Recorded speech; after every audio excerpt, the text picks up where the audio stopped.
আরো একটা মাছ মেরে রাখি, আরেকটা রাখুন, পানির মাথা রাখি মিটারে মাছ মাছ ধরবে পুরো একটা লাস্ট কেজি 8 কেজি 8 কেজি এলা পাঙ্গাস মাছ। এই যে তাজা ইলিশ মাছ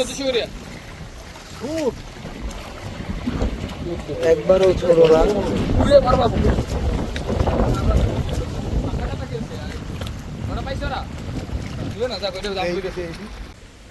এরকম বেশিরভাগ মানুষই মাছ ধরে।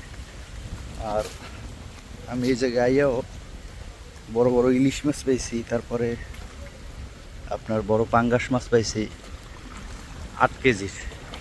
হ্যাঁ 8 কেজির একটা পাঙ্গাস মাছ পাইছি, ওইটাও নিছি।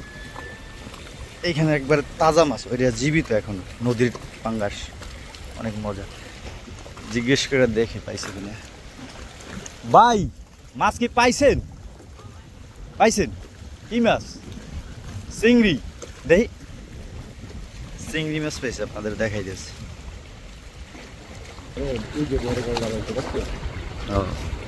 জুম করে দেখাইতেছে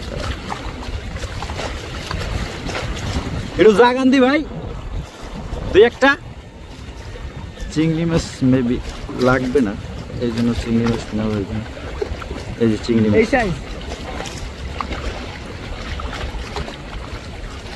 সাইজ মোটামুটি সেই সাইজ, বিয়েতে খাওয়া যায়। এত বড় বড়, এত বড় বড় এগুলা ভিডিওতে তো কেমন বুঝেছে জানি না, বাট মাছ কিন্তু অনেক পাইছে। যে মাছ পাইছে এই মাছ আপনার পাতার ছাড়তেছে, কিন্তু যেই মাছ পাইছে এই মাছ আপনার দেখা গেছে আমগো বাজারে মানে একদিনে মোটামুটি 4-5 হাজার টাকার মাল পায় একবার খেয়াও দিলে। কারণ এই জায়গা জাতি মাছ পড়ে, চিংড়ি মাছ, ইলিশ মাছ, পাঙ্গাস মাছ যেটা পড়ে এটাও বড়। 20 কেজির পাঙ্গাস মাছ আমি দেখছি এই জায়গা 20 কেজির পাঙ্গাস মাছ হচ্ছে নাজিরপুর এদিকে। এটা কি উত্তর সাইড না? উত্তর সাইড, এটা পুরো হ্যাঁ উত্তর উত্তর ওই কোনারে একবার উল্টো না উল্টো না দেখে না দেখ।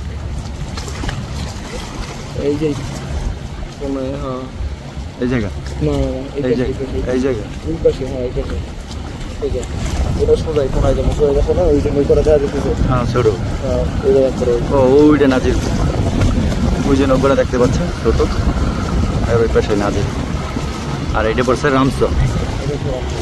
এই জায়গা কিন্তু মোটামুটি ভালো বড় বড় জাহাজ ট্রলার এইগুলোই বেশি যায়, বালুর ট্রলারগুলো। এটাও যেমন বালুর ট্রলার, বরিশালের লঞ্চ এই জায়গা দিয়ে চলে, বরিশালের লঞ্চ এদিক দিয়ে যেগুলো হয় এগুলো এদিক দিয়ে যায়। ওই একটা আইতে আছে, ওই যে দেখা যাইতেছে এই একটা আইতে আছে, এটাও মেবি বালুর ট্রলার।